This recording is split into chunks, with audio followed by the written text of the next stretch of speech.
เพิ่งรู้ว่าทำซี่โครงตุ๋นหม่าล่าสไตล์จีนจะง่ายขนาดนี้วันนี้เราจะใส่น้ำที่750 ml นะทุกคนเนื่องจากว่าการตุ๋นใช้เวลานานจากนั้นวัตถุดิบก็จะมีต้นหอมญี่ปุ่นหอมแดงขึ้นช่ายหรือเซอร์รารี่แล้วก็รากผักชีใส่กระเทียมลงไปด้วยก็ได้แล้วก็ใส่ซี่โครงหมูลงไปเลยนะเพราะว่าเราทำแบบง่ายๆหลังจากนั้นก็ใส่ผงพะโล้ลงไปแล้วก็มาถึงพระเอกหลักของเราซุปหม่าล่าแบรนด์ไหตี้เหลาใส่ลงไปเลยหมดซองเราสามารถใส่แค่นี้โดยไม่ต้องปรุงเพิ่มเลยก็ได้นะทุกคนเพราะว่าซุปของเราเนี่ยเป็นซุปที่ค่อนข้างจะมีรสชาติที่อร่อยอยู่แล้วนั้นก็เปิดไฟกลางตุ๋นไปเป็นเวลา45นาทีดูสีสันสิทุกคนหน้าตาน่ากินไหม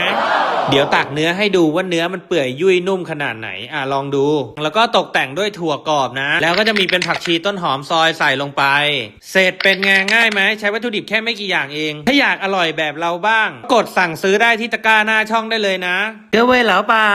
我们有泰国自己的产品如果你们需要可以联系我们的谢谢老板我们走了下次再见นะ